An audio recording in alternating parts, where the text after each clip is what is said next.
अस्सलाम वालेकुम मौलाना साहब। वालेकुम वरहमतुल्लाह वबरकातुहू। लोग फितराना देना चाहते हैं तो इस सिलसिले में आपसे रहनुमाई चाहिए थी। जी बिस्मिल्लाहिर्रहमानिर्रहीम।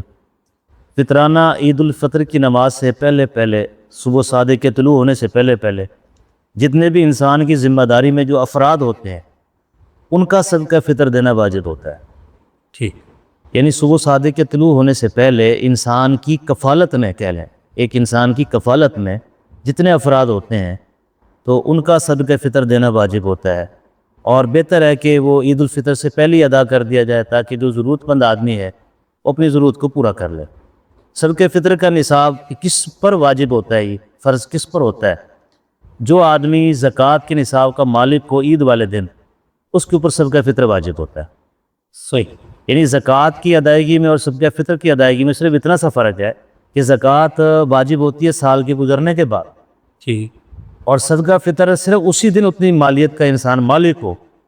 7.5 तोला सोना या 52.5 तोले चांदी, ये इसके बराबर पैसे।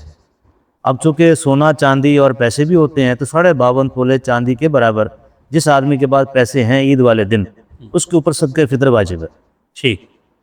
ठीक है, उसके ऊपर सदका फ़ितर वाजिब है। अब देगा किस किस का?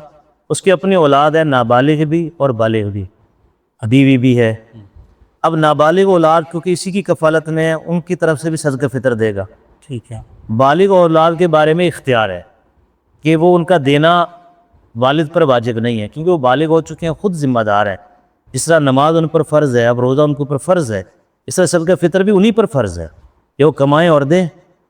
लेकिन हमारे माशरे में ख़ास तौर पर पाकिस्तान में, चूँकि औलाद बालिग होने के बाद भी वालिद के ज़ेर किफ़ालत ही रहती है, जब तक कोई नौकरी नहीं मिलती, कोई किसी जगह वो अपने पाँव पर स्टैंड नहीं होता, तो फिर वालिद की ही ज़िम्मेदारी में वालिद ही उनकी तरफ से अदा करता है और वो हो जाता है। इसके बारे में यूँ अर्ज़ किया करता हूँ कि फिर अपने औलाद को आदमी पॉकेट मनी जिस तरह देता है, तो बच्चों को पैसे दे के बेटा तुम्हारे ऊपर सदका फ़ितर वाजिब है, तुम अपने हाथ से।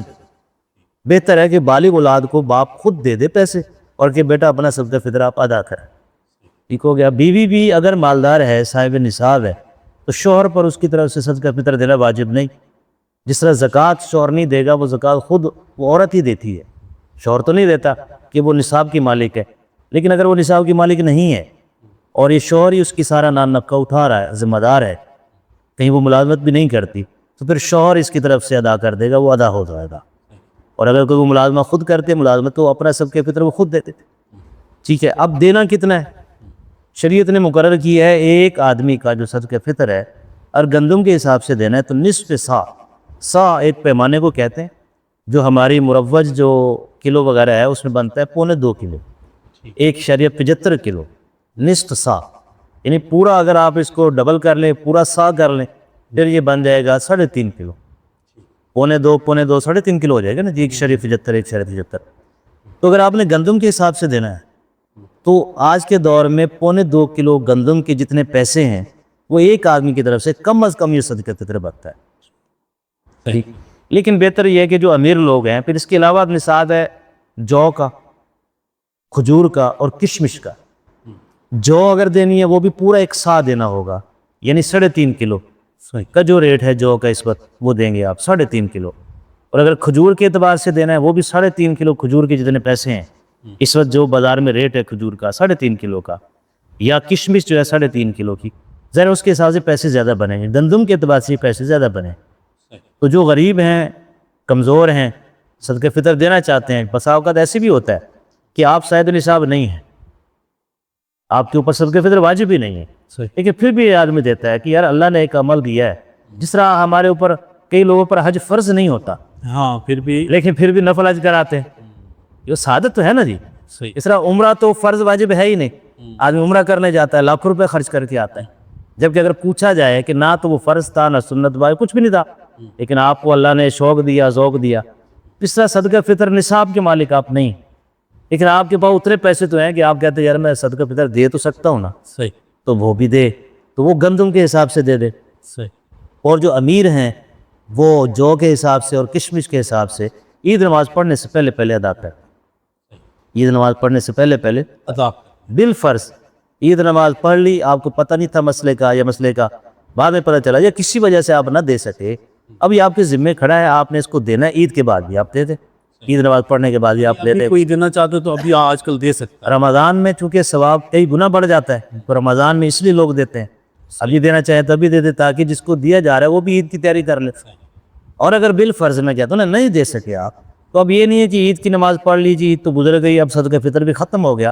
وہ ختم نہیں ہوا, وہ ساقط نہیں ہوا, وہ آپ کے ذمہ واجب تھا. جب تک آپ نہیں دیں گے وہ ادا نہیں کرائے گا, وہ دیں گے آپ. اچھا اب کسی کے پاس ابھی جیسے صاحب انصاب نہیں ہے, اتنی مالیت نہیں ہے جی کہ جیسے اب 52.5 تولی چاندی تقریباً 5 لاکھ کو پتہ ہے 5 لاکھ جی ہاں. ہاں, تو اگر فرض کریں یکم شوال کو اس کے پاس آ جاتے ہیں اتنے پیسے, تو کیا وہ اس پہ دینا بنے گا؟ نہیں میں وہی کہہ رہا ہوں نا کہ صبح صادق جب طلوع ہوتی ہے نا عید والے دن, اس وقت صدقہ فطر واجب ہوتا ہے کہ انسان کی جن کی ذمہ داری ہے گزر گئی پھر اس وقت تو صاحب نصاب ہے ہی نہیں. صحیح. اب نماز گزر گئی, شام کو یا دوپہر کو پیسے آ گئے تو اس کے اوپر واجب تو نہ ہوا, لیکن آج سے پہلے اگر آ جاتے ہیں آ جاتے ہیں تو پھر تو فرض واجب ہو گیا نا. پھر فرض واجب ہے, پھر اس کو دینا ہی دینا ہے. لیکن اس کے گزرنے کے بعد اگر آیا ہے تو پھر ویسے دے دے تو صدقہ تو ہے نا جی. تو اگر آپ روح دیکھیں تو پھر جس بندے نے دینے ہوتے ہیں وہ ان چیزوں میں نہیں پڑتا, وہ دے دیتا ہے. صبح صادق کو اس لیے بتاتے ہیں کہ فرض کیا صبح صادق سے پہلے ایک بچہ پیدا ہو گیا یا ایک کافر مسلمان ہو گیا, ٹھیک ہو گیا جی, بالغ ہو گیا, اب اس کے ذمہ صدقہ فطر واجب ہو جاتا ہے. وہ مسلمان صدقہ صبح صادق کے طلوع ہونے سے پہلے مسلمان ہوا ہے تو اسلام کے احکامات اس پر چل پڑیں گے تو اس کو صدقہ فطر دینا فرض ہوگا. یہ جب ہم واجب کہتے ہیں نا اس سے مراد فرض ہوتا ہے. صحیح. اچھا جیسے آپ نے گندم کا تو بتا دیا کہ 2.25 کلو قیمت جی. اچھا اگر کوئی کھجور کے حساب سے دینا چاہتا ہے تو 3.5 کلو 3.5 کلو کی قیمت. اب اس میں بھی اس کی مرضی ہے کہ اعلیٰ کھجور سے یا ادنا, بالکل وہ تو پھر اس کی مرضی. اور جو بھی 3.5 کلو 3.5 کلو. کشمش 3.5 کلو. اچھا ان تینوں صرف گندم ہے آدھا سا. اصل تو سا پیچھے پیمانہ ہے نا, اس کی جب بنایا گیا ہمارے وزن کے اعتبار سے وہ سا کے اندر کتنی مقدار آتی ہے, وہ بن کے 2.25 کلو. ٹھیک. اور پورا سا یہ جو کے لیے, کیونکہ یہ خوراک کم ہوتی تھی پہلے دور میں, ایسے ہوتا تھا نا کہ گندم اصل خوراک تھی انسان کی, تو گندم دینی ہے تو شریعت نے اس کا پیمانہ کم رکھا کہ نصف سا دے دو. ٹھیک ہے. لیکن اگر آپ نے جو دینا ہے وہ پوری کامل غذا نہیں ہے نا, جو ہر بندہ نہیں کھا سکتا, تو وہ شریعت کا کہ پورا سا دو. اس طرح کھجور دینی ہے وہ بھی مکمل خوراک نہیں ہے نا, وہ پورا سا رکھوائی. اب ایک سا جو ہے سواد کے ساتھ سواد علی پعین سا, تو یہ جو ایک سا ہے وہ بنتا ہے 3.5 کلو. نصف سا 2.25 کلو. اور یعنی سادہ بات ہے, گندم دینا ہے آپ نے 2.25 کلو کے حساب سے پیسے بنائیں گے. کھجور دینی ہے تو 3.5 کلو, کشمش 3.5 کلو, اور جو دینی ہے تو 3.5.